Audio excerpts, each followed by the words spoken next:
There. Kung alam nyo lang guys, ang Lebanon noon daw, which is si Vera, andun si Habi, andun.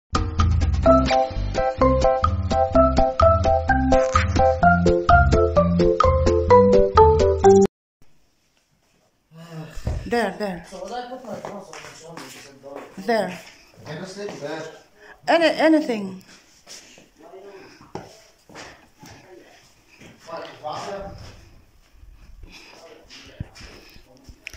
So,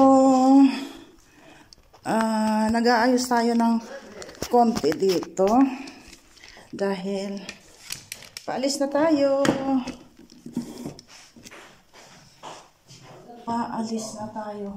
Kaya tayo nag-aayos. Nakaset na yung basura dyan, mga basura doon, and then nakapag-hoover na tayo. Tapos nakaayos na tayo ng ating dadalhin, yung wire na malaki, iuwi natin. Okay, nakapaglinis na tayo dito, and then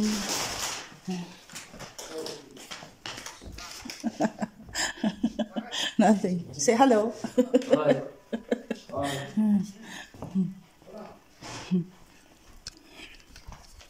Mamayang hapon pa naman tayo uuwi guys, bago kumagat yung dilim. Pero nag-aayos na kami. Siguro kakain muna kami ng lunch bago tayo umuwi. At okay, habang medyo tahimik ang aking kapaligiran, na andun pa sila, ini-enjoy yung weather. Maganda yung weather guys. Oo, malamig, pero naandun yung makikita mo yung snow ba? Oo, yun nga, habang tahimik yung ating paligid, tayo'y magbablog dito. Idudugtong natin ang topic na ito dahil ilang araw ko nang gustong i-share sa inyo, kaya lang walang time. Grabe dito. Walang time sa syudad. Grabe pag nandito tayo sa bundok guys. Alam nyo na yung buhay ng probinsya, buhay ng bukid, palaging marumi yung kinudkud ko yung oven, yan yung kuko ko. Grabe. Tapos yun nga, sabi ko, pag naglibot-libot ka lang, pagbalik mo sa bahay, mamaya-maya yung kulangot mo, yung ilong mo, puno na ng dumi. Yun. Tapos, yun nga, yung naisipan kong i-share sa inyo guys, matagal ko nang gustong i-share, kaya lang, hindi ako nagkakaroon ng time ba? Dahil from the heart, ang pagkukwento dapat. Yun ay tungkol sa sitwasyon dito sa Lebanon guys. Yun. Masaya. Masayang pag-share dahil lahat ng mga tao dito sa Lebanon ay masaya na sila. Hindi ko na i-share noon na nag-ceasefire na dito sa Lebanon. Huminto na yung bombahan. Ang tanong, maraming katanungan sa isip ng mga tao, anong ceasefire? Sabing ganun. Magtuloy-tuloy na ba yung sitwasyon ng katahimikan dito sa Lebanon, or temporary lang ang paghinto ng kaguluhan? So, sa ngayon, nakikita-kita na namin ang kasagutan ng mga katanungang yan. Una sa lahat, meron na po tayong presidente dito sa Lebanon, which is mahigit 2 taon na wala pong presidente sa Lebanon. So, yun ang umpisa kung bakit natin sure na magtutuloy-tuloy na ang katahimikan dito sa Lebanon. Sana nga po. Dahil marami ng taong mga apektado, maraming nawalan ng bahay, maraming nawalan ng buhay.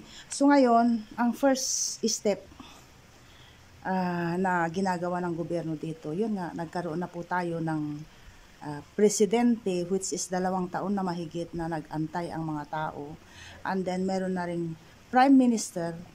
At kung ikukumpara ang sitwasyon noon guys, sa ngayon, mga 1 buwan, 2 buwan na yata na nakikita ng mga tao yung pagbabago talaga sa Lebanon. Sana ay magtuloy-tuloy na, dahil kung alam nyo lang guys, ang Lebanon noon daw, which is naririnig ko rin. Wala pa ako dito sa Lebanon. Taong 19, I think, mga 1985, mga 1990s, ganoon. Nasa Greece ako noon. At doon ko nakilala si Mr. guys. So yun, naririnig ko sa mga employer ko noon, nagtrabaho ako sa isang matanda noon. Sabi niya gano'n, nung kabataan niya daw, palagi daw siya sa Lebanon noon. 80s, 70s, 80s, 90s, palagi daw siya dito sa Lebanon. At ang Lebanon daw ay, how to say, paradise. Maganda daw po ang Lebanon nung walang gera. At kung nakikita nyo sa mapa, ang liit lang ng Lebanon. Pero karamihang nagsasabi na mayaman daw talaga ang Lebanon. So sana'y magtuloy-tuloy na yung katahimikan dito. Oo. Maraming mga Lebanese ang pumunta abroad. Mas marami pa ang mga ibang lahi dito sa Lebanon kaysa yung mga mismong Lebanese dahil nga sa sitwasyon. So lumalabas sila. That was 4 decades ago. Bali 40 years na mahigit na ang kaguluhang ito. At ngayon lang nabigyan ng ng liwanag ba. Yun ay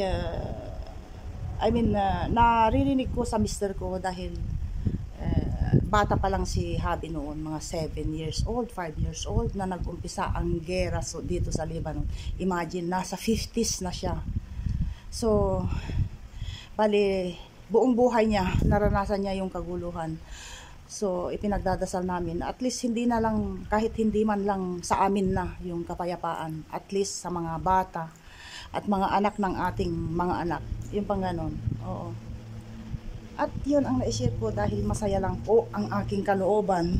Dahil bilang isang Pilipina na may anak na 3 Lebanese na bata, siyempre iniisip ko rin yung kapakanan ng aking mga anak. Noong una, nung mga 5 or 6 years ago, ang isip ko noon ay iset ang mga anak ko sa outside Lebanon. May mga kapatid ako sa Canada, kaya lang, at saka si George din, balak niyang pumunta sa Canada noon, balak niyang pumunta sa Dubai or Saudi. Pero alam niyo yun, yung, dahil ako, nanggaling ako doon, yung bang magkawatak-watak yung pamilya.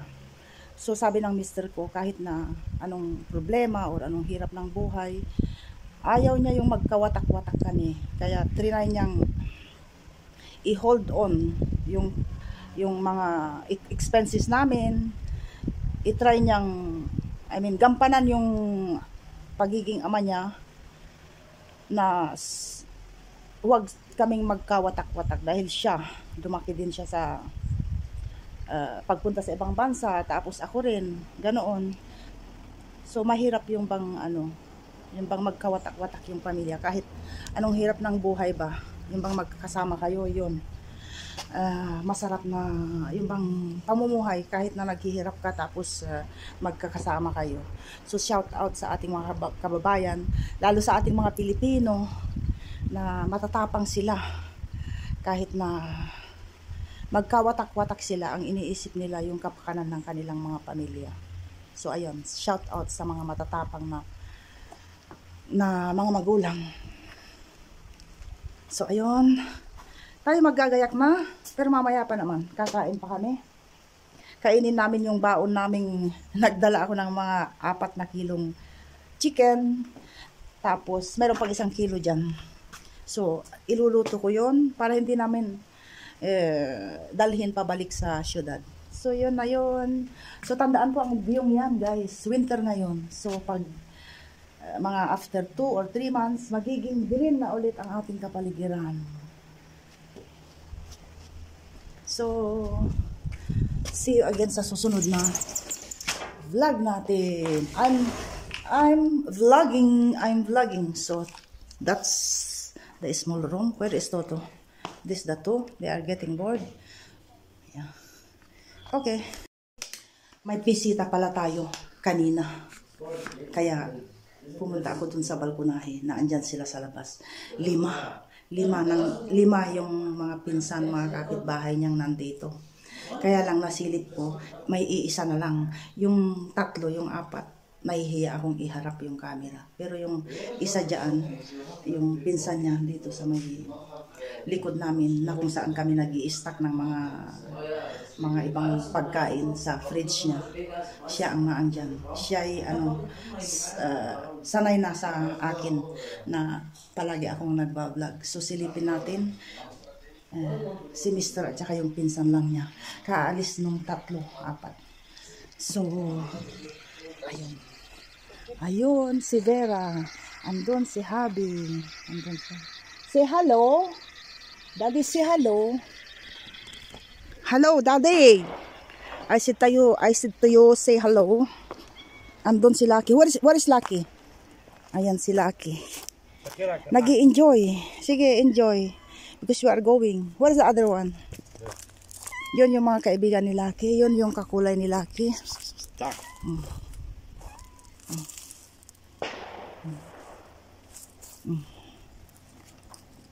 Ito ang aking farm. Show, habibe.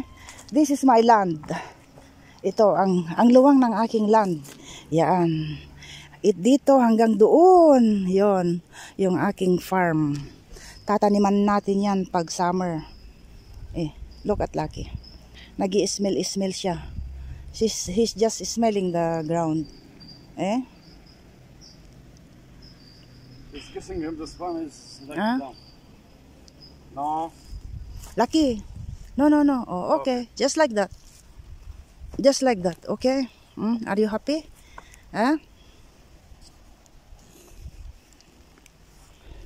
So, okay na.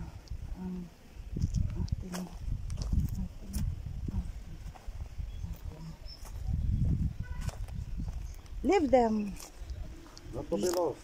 Sure. Where did he go? He was there With others? in the sand, but I didn't see him. Lucky. Up.